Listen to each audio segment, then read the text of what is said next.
nos dice a nosotros también, porque la Biblia quedó también para nosotros. Vamos a buscar allá el libro de Juan en el capítulo 13.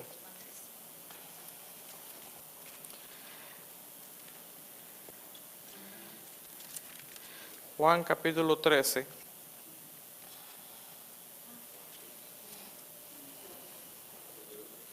Y vamos a leer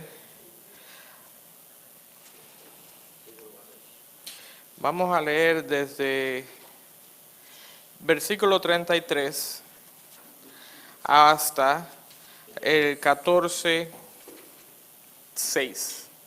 Amén. ¿Lo tenemos listo? Ok, dice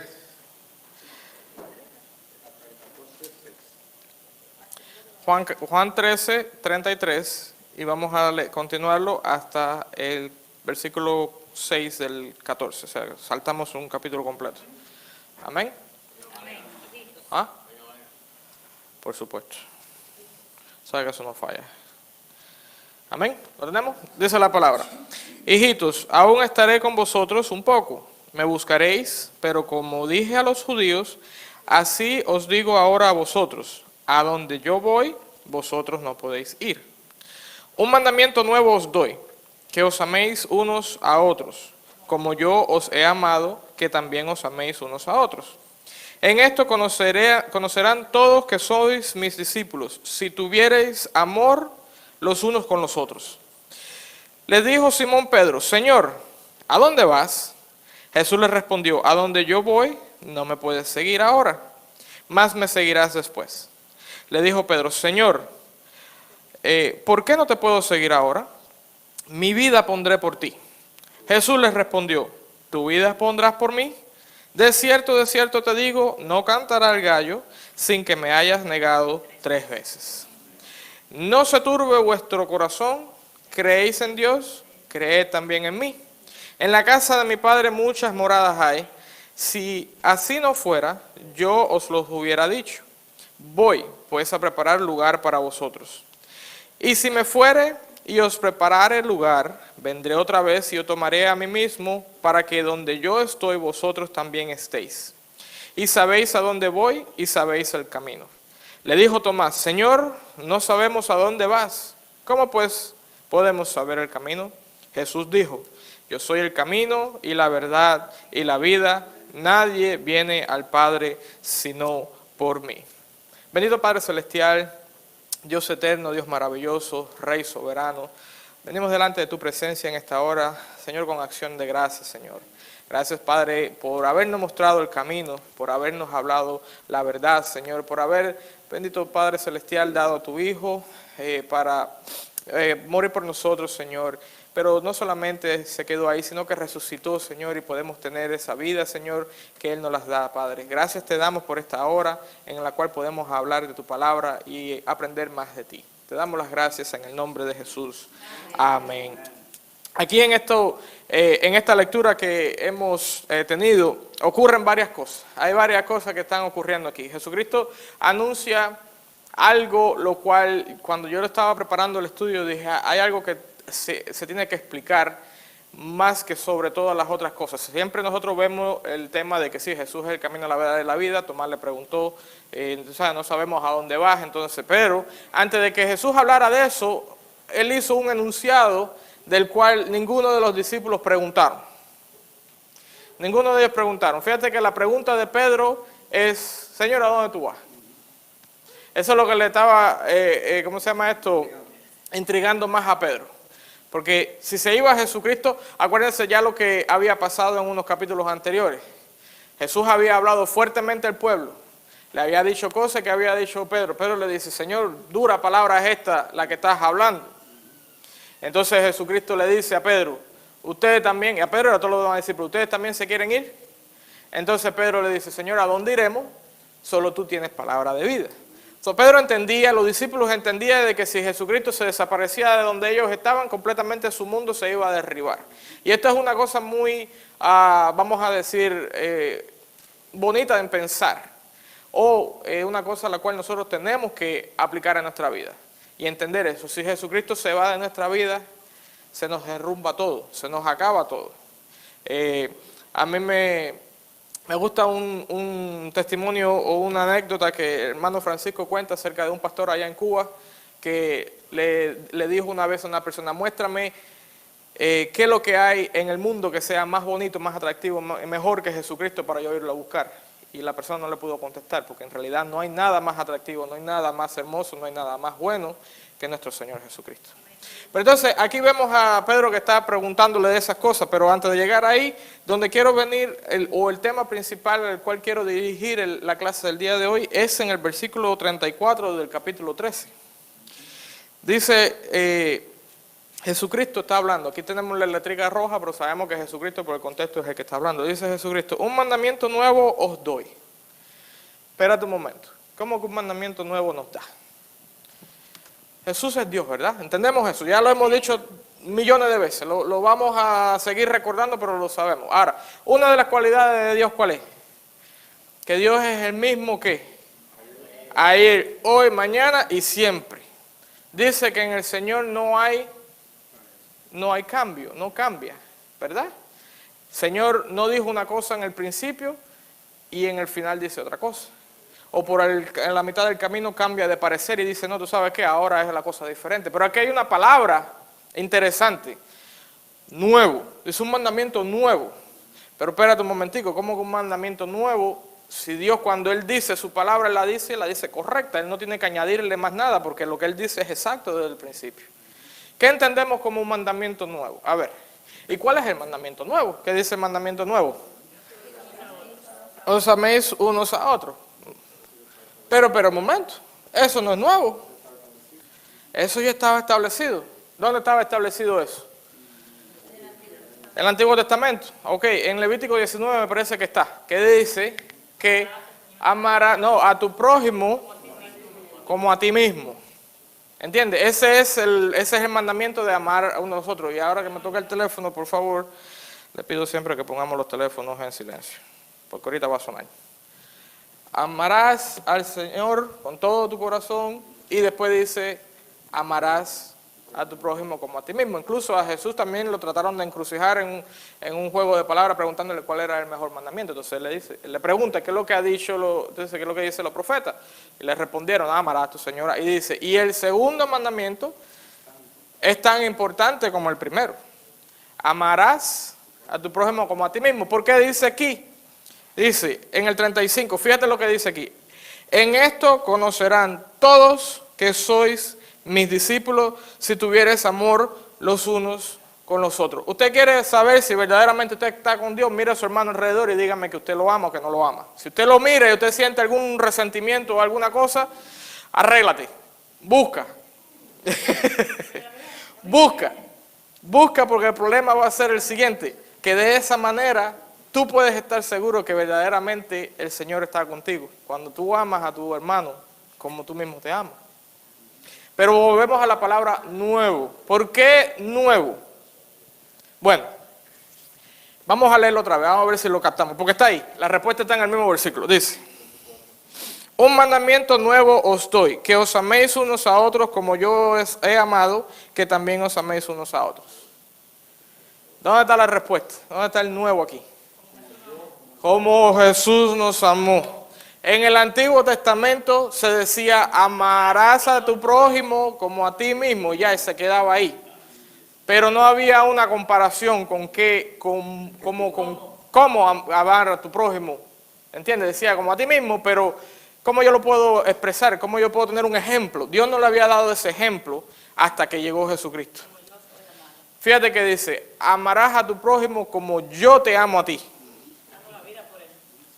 Fíjate lo grande que es el amor ese. Eso no es un amor de ¿cómo se llama esto? Momentáneo, o es un amor pasajero, o es un amor por conveniencia. Mientras tú, o emocional, mientras tú me resuelvas, yo te voy a amar. En el momento que tú me dejas de resolver, ya yo te voy a desechar. Eso no es así. Dime, Frank. No, yo entendía con esto de lo que está hablando ahí del asunto del amor, de que ama a tu prójimo como a ti mismo. Hay personas que ellos mismos a sí mismos ni se aman, ¿entiendes? Y a veces hacen cosas hasta se hacen daño. Entonces, ¿cómo tú puedes amar a alguien si tú mismo te hace daño? Como digo. Entonces, cuando Cristo dice, ama, ahora espérate un momentico, no es como tú mismo, sino como yo te amo. Ya la cosa es subió una escala, ¿verdad? Sí, ya tenemos el patrón a seguir, ya tenemos, El patrón perfecto. ya tenemos la guía perfecta a seguir, ¿entiendes? Fíjate, cuando usted venga, y eso aplica en todos los lados, eso no aplica simplemente en los hermanos aquí en la iglesia. Qué bonito, usted ama a su hermano porque yo nada más te veo a ti una vez a la semana y durante la otra semana no tengo nada que ver contigo, y si tú hiciste algo, bueno, a mí no me afectó, pues yo te voy a seguir amando. No es así, eso también trabaja con el cónyuge. Eso trabaja, tú sabes, con los hijos, eso trabaja con los padres, eso trabaja con los hermanos aquí en la iglesia, eso también funciona afuera de la iglesia. En un tiempo en el, ¿cómo se llama esto? En el Imperio Romano, cuando los cristianos empezaron a juntarse y empezaron a tener ¿cómo decirte?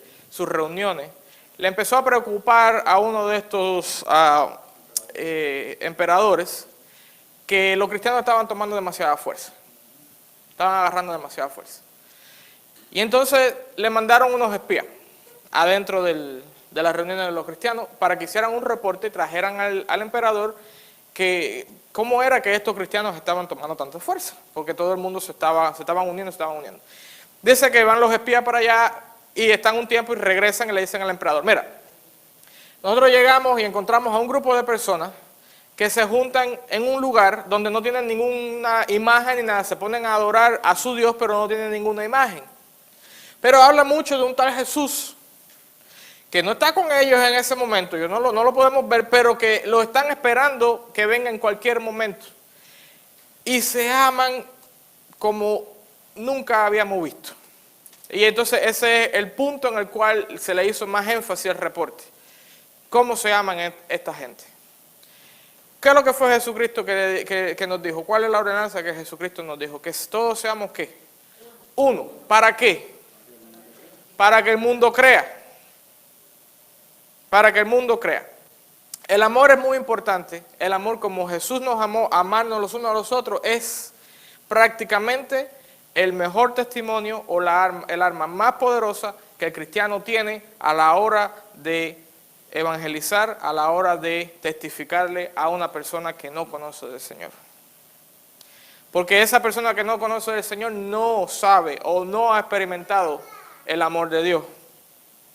Y nosotros somos el canal que Dios utiliza para ministrar ese amor al resto de las personas. Y si nosotros no lo estamos haciendo, entonces, ¿qué dice la Biblia? Dios no está con nosotros. No somos nosotros los que convertimos a nadie. No son nuestras palabras las que convierten a nadie. Es el poder de Dios. Es cuando Dios está con nosotros. La manera que dice la Biblia que Dios va a estar con nosotros es cuando, ¿qué cosa? Nos amamos los unos a los otros. Amén. ¿Qué pasa? Yo veo que en esta lectura aquí se le pasó por arriba. Pedro no se preocupó por eso. Pedro no le prestó atención a eso, sino que enseguida viene y le pregunta. Fíjate que saltó el 34 y el 35, se quedó Pedro pegado en el 33, que decía, me buscaréis y no me hallaréis. Le pasó por encima completamente a esto, ¿comprende? Pero bueno, Pedro sabemos que representa en la Biblia a muchos de nosotros muchas veces, que tenemos una, ¿cómo decirte? Una mente, ¿cómo se llama? Tenemos el tapaojo que se le ponen a los caballos, nada más miramos por un lado pero no podemos ver alrededor. Dice aquí, Simón Pedro le dice, Señor, ¿a dónde vas? Ahí viene la primera pregunta de Pedro. Simón le dice, Señor, ¿a dónde tú vas? ¿Qué dice Jesús? A donde yo voy no me puedes seguir ahora, más me seguirá después. Entonces aquí se le dice a Pedro, tú vas a poder ir ahí, Pedro. Le está diciendo, tú vas a poder ir ahí. Pero Pedro se queda como un niño chiquito pensando en el ahora. Eso fue lo que le quedó a él pegado. Ahora. Oye, espérate, ahora. Porque entonces, ¿qué dice Pedro? Señor, ¿por qué no te puedo seguir ahora? ¿Viste? Pedro estaba concentrado, ¿por qué no te puedo seguir ahora? Pero todavía no había entendido, a pesar de todo el tiempo que había estado junto con Jesús, todavía Pedro no había entendido exactamente cuál era el plan. Pero entonces Jesucristo le dice, y él se empieza a imaginar, porque ¿qué es lo que pasa? En el versículo 33, Jesús hace referencia a lo que él había dicho. Dice, me buscaréis, pero como dije a los judíos, así os digo ahora a vosotros, a donde voy yo no podré decir. Entonces Pedro se empieza a recordar de qué es lo que estuvo pasando, en el momento en el cual se lo dijo a los judíos. Los judíos enseguida empezaron a preguntar qué es lo que tú estás hablando, dónde tú vas a ir, que nosotros como somos judíos, que tenemos la palabra, que tenemos el conocimiento, no podemos estar ahí porque supuestamente tú te estás haciendo mejor que nosotros. Eso es lo que ellos entendieron. Pero Pedro le está diciendo, Jesús le está diciendo a Pedro nuevamente, donde yo voy ahora tú no vas a poder estar, pero más adelante vas a poder ir. Pedro entonces entiende de que algo le iba a pasar a Jesús grave. Él entendía, algo grave viene para el maestro. Entonces viene él y enseguida dice, mi vida pondré por ti. Dice, mi vida pondré por ti. La semana pasada el pastor estaba hablando acerca de lo que estaba ocurriendo en el momento de la cena, cuando se le dice, Jesús le dice de que uno de entre vosotros va a traicionar. Entonces Pedro no hizo lo que hizo aquí. Aquí Pedro se hace como que es el valiente, ya se resolvió el problema ese. No, espera, para que no quede duda que yo no soy el traidor, yo voy a dar la vida por el Señor. Porque él le mandó a preguntar a Juan, tranquilito, yo me imagino como dice, por señales o así, suavecito, oye, le mandó un papelito, oye, pásale a Juan ahí. Le mandó un texto, dice, oye, pregúntale tú que estás ahí al lado de él, que te lo diga bajito, por si acaso. Por si acaso era él, ¿tú entiendes? Él tenía ese temor, pero ya, entonces se está ¿cómo se llama esto? Evolucionando la conversación. Entonces Pedro ya sale y dice, no, ahora es mi oportunidad para yo dejar público que yo no soy el traidor, yo voy a dar mi vida por ti. ¿Qué fue la respuesta que le da en ese momento el Señor Jesucristo? Que yo estaba diciéndole a Francisco, y le decía a Francisco, yo me imagino a Jesucristo hablándole con un acento cubano, y dice, mi vida vas a dar por mí. Como que, tú te crees guapito, tú te crees guapito, ¿verdad? ¿Qué le dice? Jesús respondió, tu vida pondrás por mí, de cierto te digo, no cantará el gallo sin que me hayas negado 3 veces. ¿Han visto ustedes la representación de eso? A mí me gusta como lo hicieron en la película, la primera película que yo vi de Jesucristo, la vida pública de Jesús se llama, no sé qué año fue, 70, 80, por ahí creo.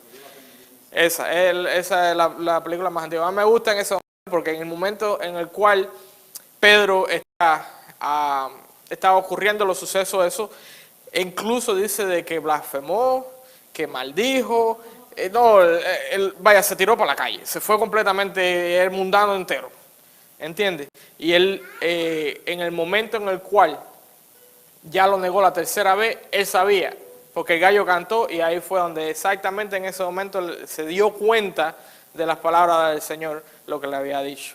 Y fue una amargura, como lo vi en la representación, fue una amargura tan fuerte que sintió en ese momento de que su Señor le había dicho de que él lo iba a negar 3 veces. ¿Entiendes? Después de Pedro haber sido como fue en todo su tiempo con el Señor. Ahora, dice el gallo cantará 3 veces, ¿verdad? Y dice, no se turbe vuestro corazón. Entonces viene Jesucristo y le vuelve otra vez nuevamente a hablar desde el principio. Dice, no se turbe vuestro corazón, creéis en Dios, creéis también en mí. Este versículo 14, mucha gente dice que hay pocos, este versículo 1 en el capítulo 14, mucha gente dice de que hay pocas referencias de que Jesucristo dice de que Él es Dios.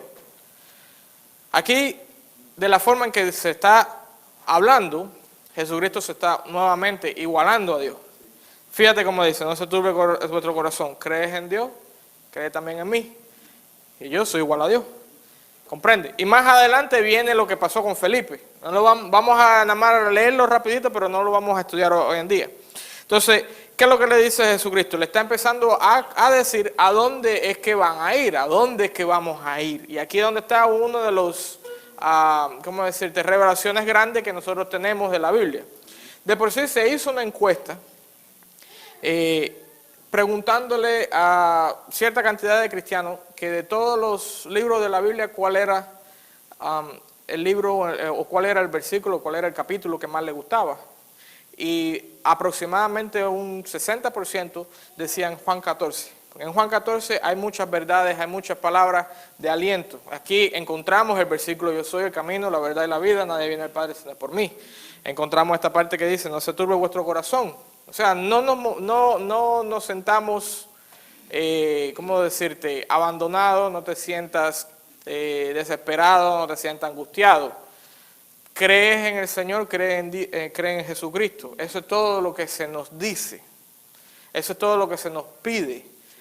Eso es todo lo que es suficiente. Creamos en el Señor Jesucristo. Amén. Entonces dice, en la casa de mi Padre muchas moradas hay. Si así no fuera, yo os los hubiera dicho.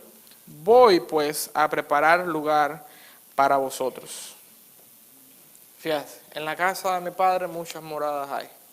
Estaba escuchando el predicador que decía acerca de este versículo. Dice, por supuesto, Jesucristo sabe de lo que está hablando porque Él mismo preparó, Él mismo construyó esas casas. Usted se ha puesto a pensar, yo estoy mirando unos programas, unos seriados de Star Trek, se llama en inglés. A mí siempre me gustó Star Trek, pero los modernos, los más nuevos, no los nuevos, pero los más nuevos. En Star Trek ellos hablan acerca de explorar el universo, y están explorando el universo, y entonces van a diferentes lugares. Y por supuesto es fantasía, es ciencia ficción, etcétera, etcétera.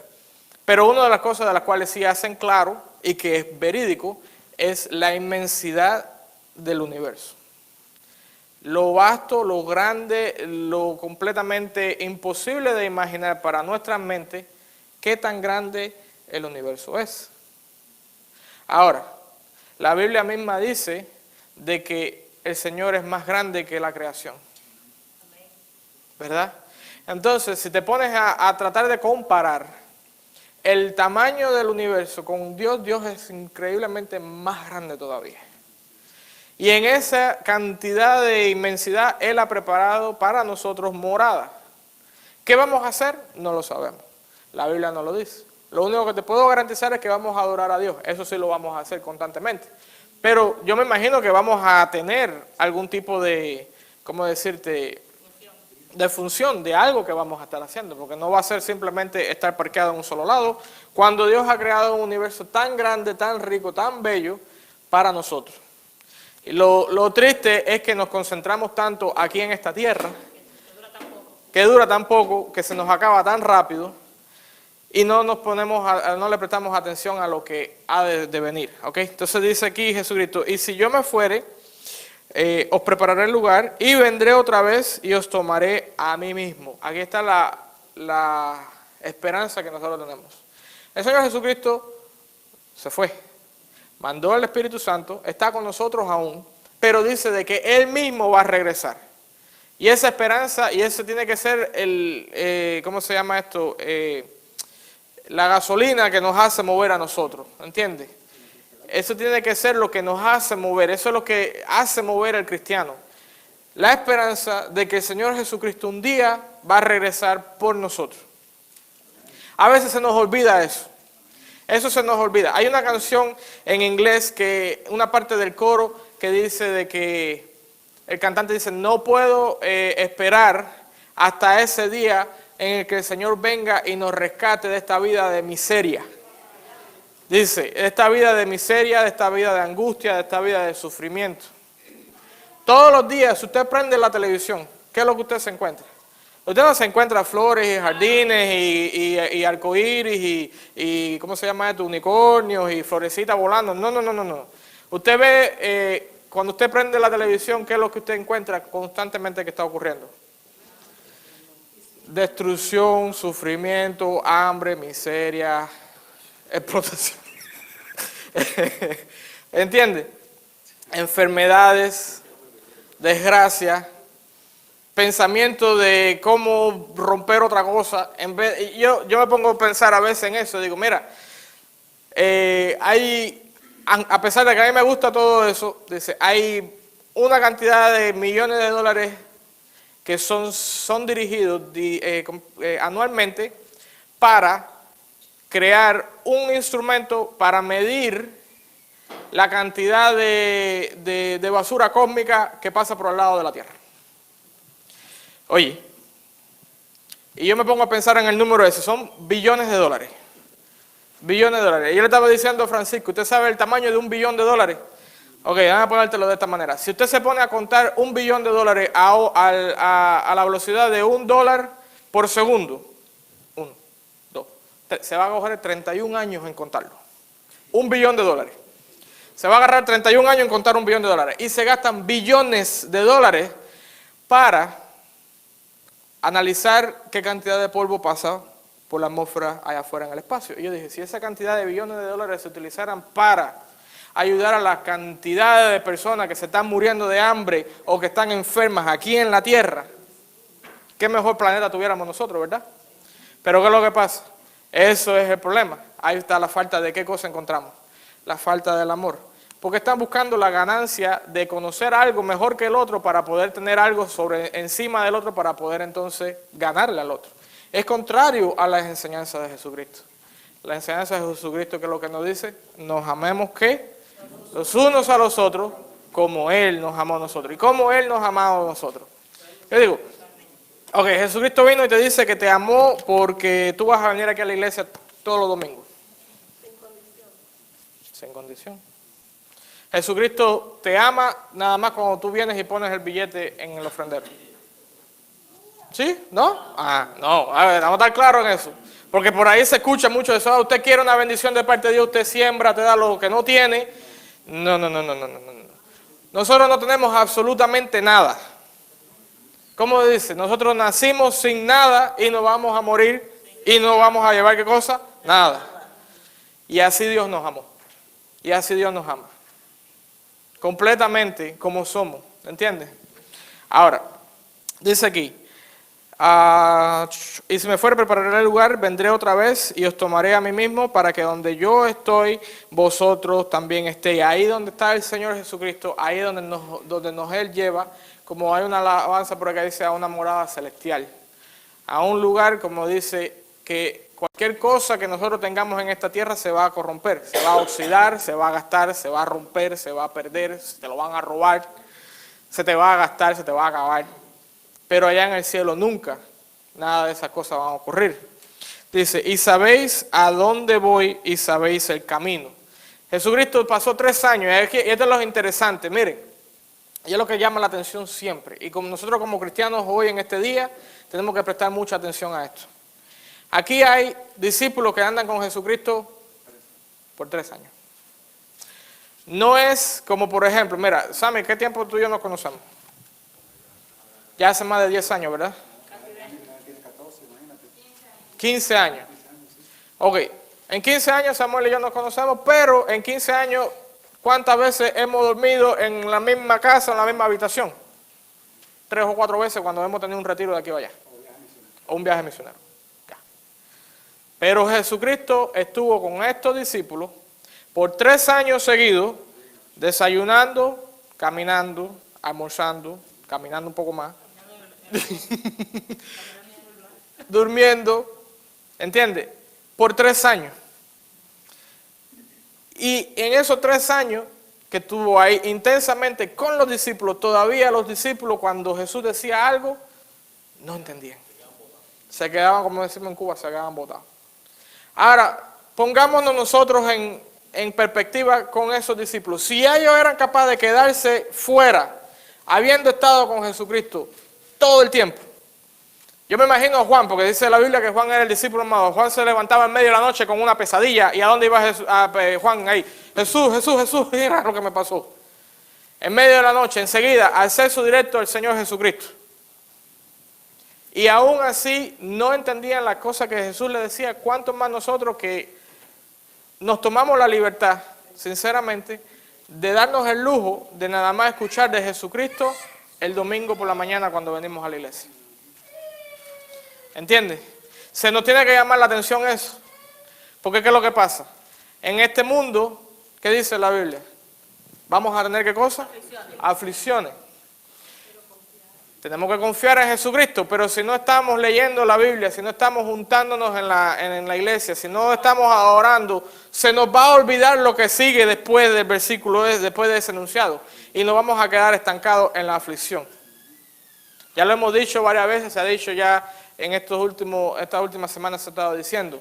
Cuando venga una aflicción, cuando venga un problema, cuando venga una necesidad, no te pongas a pensar en eso. Ponte a pensar de que dice Jesucristo que Él ha vencido. Y ponte a dar gloria a Dios. Y tú vas a ver que enseguidita Él se va a encargar. Porque como habíamos dicho, no es nuestra resolución, no es nuestra fuerza la que resuelven, sino es Jesucristo. Es la presencia de Dios la que resuelve las cosas. Por eso dice en el versículo, dice aquí, en el 4, y si sabéis a dónde voy y sabéis el camino, dice, le dijo Tomás, aquí lo que decíamos, Señor, ¿no sabemos a dónde vas? ¿Cómo pues podemos saber el camino? Fíjese, otra vez, aquí entonces ahora la cosa cambió, ahora ya no es Pedro, ya Pedro se quedó callado porque le dijeron que él iba a negar al Señor 3 veces, ya Pedro estaba preocupado. Ya Pedro estaba preocupado, ya la cabeza de él estaba en otra cosa, porque si no le hubiesen dicho eso, yo me imagino que Pedro era el que seguía aquí en la preguntadera, en el cuestionario a Jesucristo. Pero aquí entonces viene Tomás y sale. Y sabemos Tomás incrédulo, sí. Hay dos personajes en la Biblia, Natanael al principio y Tomás al final. Natanael al principio del ministerio de Jesucristo no le creyó a Jesucristo. ¿Ok? Ese fue el primero. Y al final del ministerio, ya cuando terminó, todavía Tomás no le creía. Tuvo que decirle a Jesucristo algo especial a Natanael para que Natanael empezara a creer, y tuvo que enseñarle a Jesucristo a Tomás algo para que Tomás empezara a creer. Ustedes todos sabemos la historia de que le dice, no, pon las manos, los dedos aquí en mi mano y vas a ver cómo eran las heridas. Entonces Tomás le dice, no sabemos a dónde vas. Jesús le acabó de decir a dónde yo voy.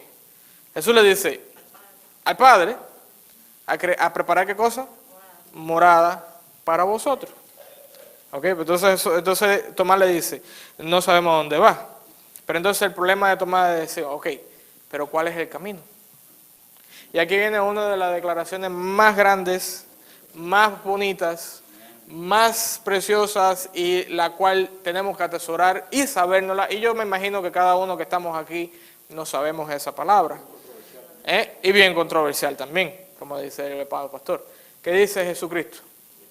Yo soy el camino, la verdad y la vida.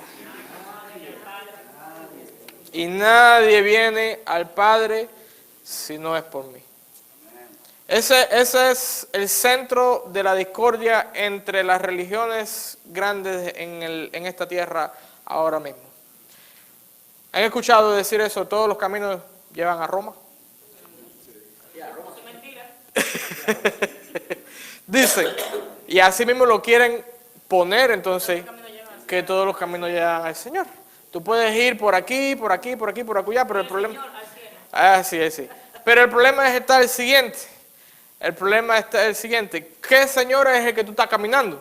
¿Hacia qué Señor es donde tú vas? ¿Entiendes? Exactamente. ¿Hacia qué Señor es que tú estás buscando? ¿Al Señor verdadero de la Biblia, a Elohim Adonai? ¿O estás buscando al Señor que a ti te conviene para tu propio beneficio? De acuerdo a tu propia imagen y semejanza. Yo escuchaba a un evangelista que decía, ¿usted sabe la peor línea que puede utilizar un evangelista a la hora de evangelizar a una persona? Decirle, Dios te ama y tiene un plan maravilloso para tu vida. Sí, hay verdad en lo que se está diciendo. Pero donde lo dejan tranquilo es en esa vida aquí en la tierra. Donde lo dejan ahí, donde tumban la pelota, dice, en la vida aquí en la tierra. Porque entonces la persona recibe eso diciendo, bueno, ¿tú sabes qué? Si ese Dios me puede ayudar a mi plan, entonces a mí me cuadra ese Dios. Y entonces donde viene entonces todo el reguero de que si yo le voy a dar a Dios, que si Dios me va a amar a mí porque yo, ¿entiendes? Voy a hacer lo que Él me dice. No. Y entonces, si Dios no hace lo que tú quieres... Entonces ahí es donde viene el problema. En el momento en el cual tú te encuentras con la realidad de que lo que tú quieres no es la voluntad de Dios, enseguida entonces tú te rebelas contra Dios. Y ahí es donde está el error de esa cosa. Es decir, sí, Dios tiene un plan maravilloso para ti, y ese plan es salvación, perdón de tus pecados, para darte vida eterna. Pero hay una cosa, tú tienes que tener, y lo hablamos el jueves en el ensayo, tienes que tener algo importante en esa mezcla. Tienes que negarte a ti mismo. ¿Cómo tú te niegas a ti mismo? Volvemos otra vez al versículo de adelante. Amarás a tu prójimo como el Señor. Acuérdate que es el mandamiento nuevo. Ya vas más para allá de como a ti mismo. Porque si tú no, como dice Francisco, si tú mismo no te amas, entonces ¿cómo tú vas a amar al prójimo? Amarás a tu hermano como Dios te ama a ti. Y eso tenemos que ponerlo en cuenta. Y es difícil, mi hermano. Yo he luchado con eso también. Y yo sé que cada uno de nosotros luchamos con eso también. No es fácil. No es fácil amar a tu hermano cuando tu hermano te hace algo que a ti no te gusta. Y va a pasar. Lamentablemente va a pasar. Y más en este país donde yo una vez le explicaba a alguien, mira, estamos en un lugar donde todo el mundo viene de diferentes culturas. Y van a aparecer, y van a decir cosas, y van a hablar cosas, y se van a comportar de una manera que tú no estás acostumbrado, no la vas a entender y la vas a tomar como una ofensa, te vas a poner entonces en posición de defensa tú y entonces vas a ofenderlo a él también. Se pone difícil la cosa, se pone bien difícil, pero la palabra del Señor nos habla aquí, que tenemos que amarnos como el Señor nos ha amado. En ese momento, cuando tú piensas en eso, tú dices, ¿sabes qué? Él está en la misma condición que yo, a ese al cual no podemos amar porque la condición, el problema que haya pasado, cuando tú te pones igualito que él, porque Dios lo amó a él también, de la misma manera que te amó a ti, porque él, tanto como él como yo, cometemos el pecado y estábamos destituidos de la gloria de Dios. Entonces en ese momento ya tú piensas, ¿y tú sabes qué? Ahí es donde viene el sacrificio, donde viene el Espíritu Santo a trabajar en ti y a decirte, tienes que amar al hermano. Es importante y quiero hacer eco en eso y quiero que se nos quede eso en mente.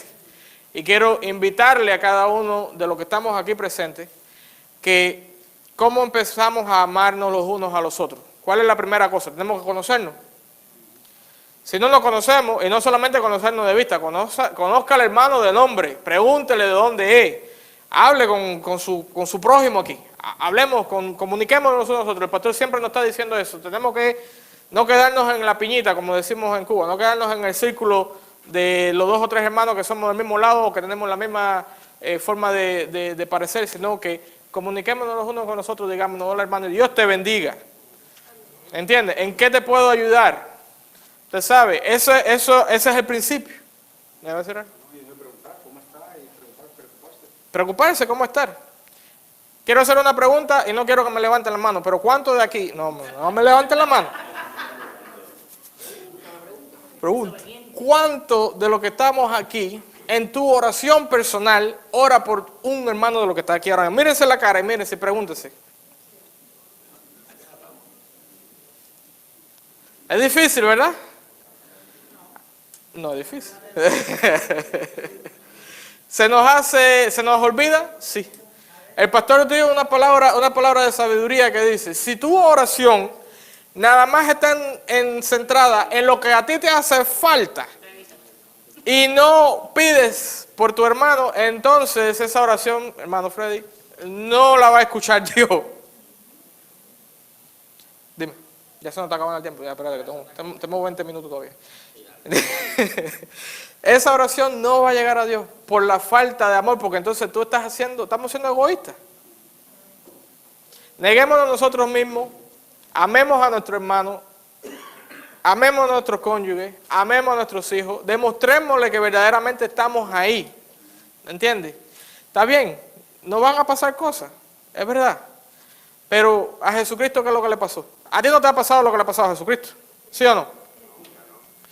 A ti no te han agarrado a bofetadas en el medio de la plaza, a ti no te han escupido, a ti no te han dado latigazo con clavo, no te han puesto astillas encendidas bajo las uñas, a ti no te pusieron en una cruz, ni te clavaron, ni te dejaron ahí a morirte, desangrarte. Y aún así Jesucristo, estando en esa cruz, ¿qué fue lo que dijo? Padre, perdónalo porque no saben lo que hacen. En ese momento, oye, ese era el momento, ¿verdad? Si usted quería ver una ira fuerte y justificada, ese era el momento en que hubiese dicho Jesucristo, ¿sabe qué?